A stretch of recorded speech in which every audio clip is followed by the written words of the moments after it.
Vamos continuar então com a análise da máquina de corrente contínua, nessa quarta parte. Lembrando que definimos as equações de tensão e conjugado na primeira parte, falamos do comutador e definimos os circuitos equivalentes na segunda parte. Na terceira parte, a gente traçou a operação do gerador, curva, tensão corrente, e a operação do motor, que era curva, conjugado, velocidade. E nessa aula de hoje, nós vamos tentar falar alguns exemplos, mostrando a importância da curva de magnetização, na análise do comportamento da máquina e o efeito da reação da armadura. Vamos falar também sobre, ou iniciar a análise do controle de velocidade de motores de corrente contínua. O rendimento é sempre muito simples, já tratamos disso quando falamos de transformadores. É sempre a potência de saída dividido pela potência de entrada. No caso de um gerador, por exemplo, a potência de entrada vai ser o conjugado vezes a velocidade. Essa potência de entrada é diferente da potência eletromagnética, do que foi transformado pelo meu campo de acoplamento. A potência eletromagnética a gente define como E vezes IA. A diferença se dá, evidentemente, pelas perdas rotacionais e outras perdas que a gente em geral chama de perdas suplementares. Esta potência eletromagnética é diferente da potência de saída, VI, devido às perdas Joule, devido às resistências.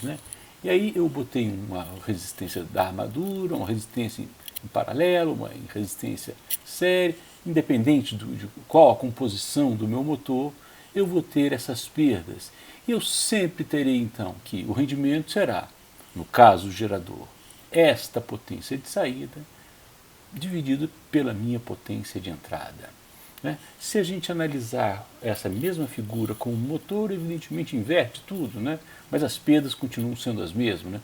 As perdas Joules, em seguida as perdas rotacionais e suplementares. Um exemplo pode esclarecer isso.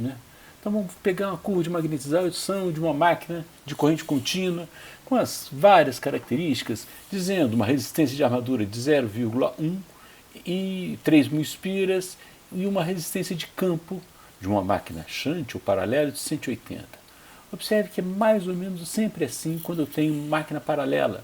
Tem pequena resistência de armadura e grande resistência de campo. O enrolamento de campo sempre é um enrolamento com muitas espiras, exatamente para que a corrente de campo seja uma corrente pequena e produza uma grande força magnetomotriz. Eu digo que o efeito desmagnetizante da reação da armadura é de 0,1 ampere, e aí boto aqui as perdas rotacionais, as perdas suplementares, e eu quero saber qual é a velocidade desse motor quando a corrente é a corrente nominal. Então eu aplico a tensão de 250 volts, tenho a corrente nominal, quero saber como é que é a velocidade desse motor nessa situação. A primeira coisa que a gente tem que analisar é exatamente a curva de magnetização. É um dado do problema. A curva de magnetização sempre vai me dar uma relação entre a corrente de campo e a tensão terminal. A gente já viu isso no ensaio em vazio. E essa característica, a gente lembra que a tensão terminal é igual a E, que é igual a K φ ômega, portanto, eu terei uma curva diferente para cada velocidade. Então, em toda curva de magnetização, eu tenho que dizer qual é a velocidade que ela foi acionada, portanto, qual é a velocidade da curva de magnetização, que em geral nos problemas eu chamo de N0. Note o seguinte, nos nossos problemas, que são muito específicos, em vez de dar uma curva de magnetização, eu costumo dar uma tabela de magnetização. Por quê? Porque, em geral, a gente não vai ter um número exato da corrente de campo, que cabe exatamente nessa tabela. Então, quando eu tenho um valor intermediário, por exemplo, entre 0,6 e 1 ampere, eu faço uma interpolação linear, eu tenho exatamente qual seria o valor da tensão para aquela corrente de campo. Então, em geral, nos exemplos que a gente vai resolver, a gente usa uma tabela de magnetização e considera essa interpolação linear. Então, o nosso probleminha é simples. Eu estou na condição de nominal, aplicando uma tensão de 250 volts. Eu sei qual é a corrente de entrada, é a corrente nominal. Calcular a corrente de campo é absolutamente trivial, porque é V sobre RF. Sabendo quanto que é a corrente de carga, eu sei quanto que vale A. Portanto, o cálculo de E também é trivial. Vamos fazer isso então. A nossa corrente nominal é 80 ampere, a tensão aplicada é 250, evidentemente, então a corrente de campo é 1,39, 250 sobre 180. E A é a corrente de carga menos a corrente de campo, e eu sei então calcular quanto que vale E. A tensão real da minha máquina nesse ponto de operação, a tensão interna, é 242. Mas o que eu quero é qual é a velocidade. Como é que eu calculo a velocidade? O primeiro ponto é você levar em consideração o efeito da reação da armadura. Como eu disse, o efeito da reação da armadura faz com que a gente calcule uma corrente efetiva, tirando da corrente real o efeito da reação da armadura, que nesse problema é 0,1 ampere.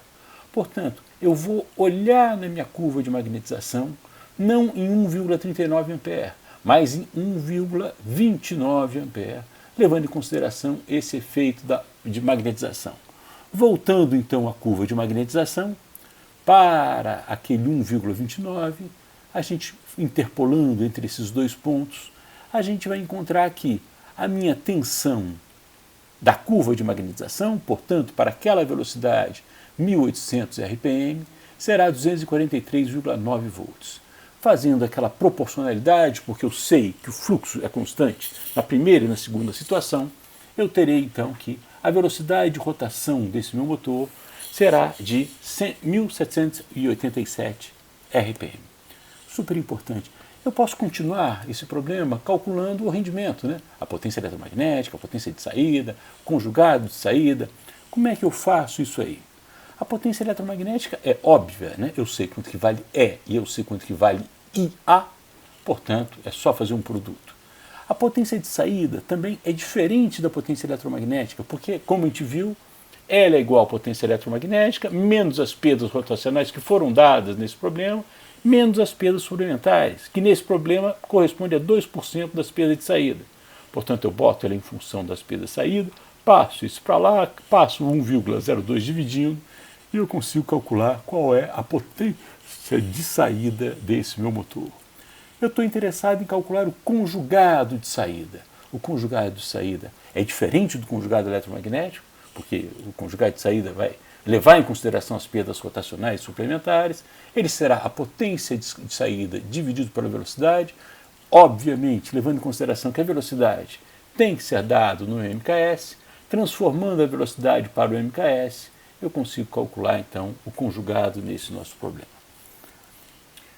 Finalmente, com o rendimento, né? A potência de entrada vai ser tensão vezes corrente, potência de saída eu calculei, e a gente vê que nessa situação de carga eu terei um rendimento de 86,95. Assim a gente completa a resolução desse problema. Mas eu posso complicar um pouquinho mais a equação. Digamos que se a reação da armadura fosse o dobro, em vez de 0,1 ampere, fosse 0,2, qual seria a velocidade de rotação? Fácil, né? O efeito da reação da armadura, portanto, eu dobrei o efeito da reação da armadura. Se eu dobrei o efeito da reação da armadura, eu vou olhar na minha curva de magnetização agora em 1,19 ampere. Fazendo isso, eu obtenho 234 volts.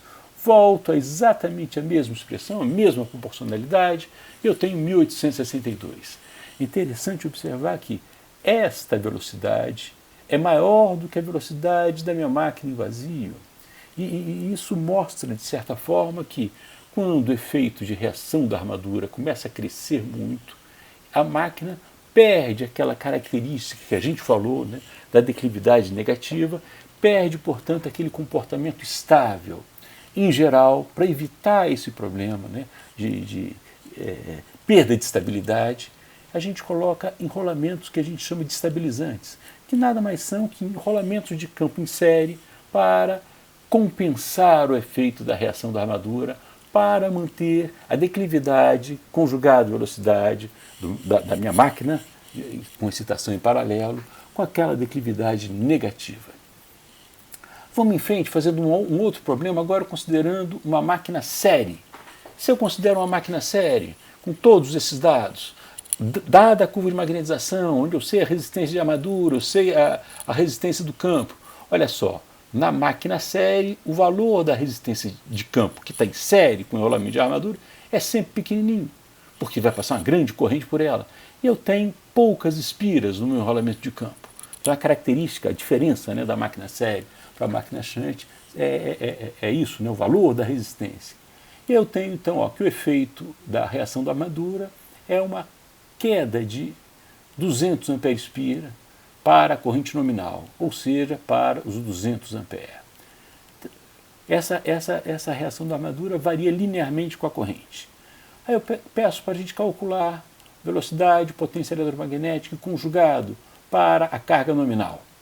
Como é que a gente faz? Bom, primeiro, a curva de magnetização, tá certo? Que a gente pode linearizar ponto a ponto.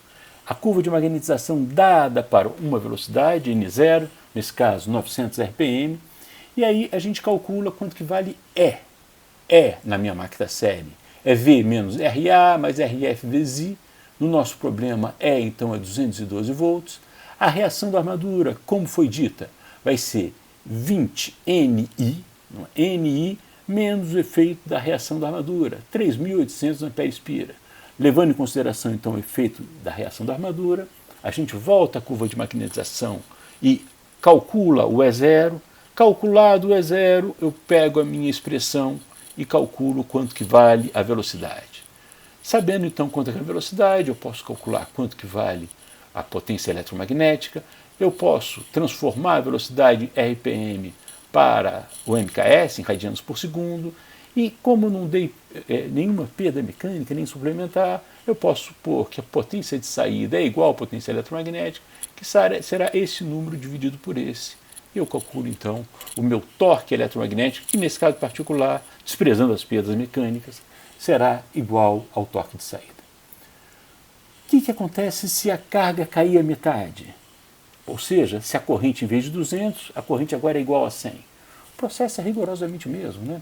Você calcula E, você calcula a força magnetomotriz, que a gente vai olhar na curva de magnetização, calcula E0 e obtém, então, a nova velocidade. E é razoável, né? Você viu, a carga caiu, a velocidade cresceu, como a gente viu naquela nossa característica das máquinas com excitação em série. Vamos falar uma palavrinha sobre controle de velocidade, ou pelo menos começar a tratar do controle de velocidade. A tensão, a gente viu que é proporcional ao fluxo e à velocidade. A relação entre tensão terminal e tensão interna é dada pela queda de tensão na resistência de armadura.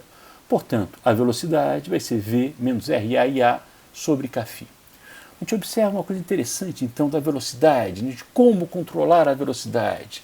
Eu posso controlar a velocidade mexendo no fluxo, eu posso controlar a velocidade variando a tensão interna e posso controlar a velocidade variando a resistência da armadura. Não posso controlar a velocidade variando IA, porque a gente viu que IA é definido pela carga. Terei IA dependendo da carga mecânica que tiver no meu eixo. Vamos fazer um problema. Então eu considero uma máquina de corrente contínua com excitação em paralelo. Botei ela na região linear da minha curva de magnetização. Quando é uma curva linear, um ponto só define, né? Define a curva. Para um IF igual a 2 eu teria 250, para um N0 de 1800 RPM. E aí eu quero calcular para uma dada característica, I igual a 40, qual é a velocidade de rotação. Certo? Bom, eu vou calcular a velocidade de rotação e em seguida eu vou ver qual será a velocidade de rotação se eu aumentar a resistência do enrolamento de campo. Bom, primeiro, então, o rheostático de campo é igual a zero, eu sei quanto que vale IF, eu sei quanto que vale IA, como fizemos da outra vez, né? Então, IF é 2, IA 38, eu sei e aí eu calculo quanto que vale a minha velocidade através da característica da curva de magnetização. Da mesma forma, então, agora eu vejo, se eu coloco o rheostato, eu dobrei a resistência. Se eu dobrei a resistência, a corrente IF cai à metade. Note que eu não mexi no conjugado mecânico, o conjugado elétrico vai ficar igual sempre o mecânico. Portanto, se IF caiu à metade, IA vai dobrar. IA dobrando, eu tenho um novo E, e nesse novo E eu vou ter que calcular a nova velocidade. Note que a minha corrente caiu à metade, portanto, na curva de magnetização, em vez de pegar 250, a gente pega 125 volts. E a nova velocidade é dada por esse número, e eu posso ver graficamente isso. Essa é a característica inicial, com o conjugado de Newton-metro e a velocidade em radianos por segundo. Este é o conjugado mecânico, que é fácil de calcular, e a gente observa então que eu saio de uma velocidade inicial, quando eu diminuo a corrente de campo, eu vou para essa segunda velocidade. É isso que eu queria dizer.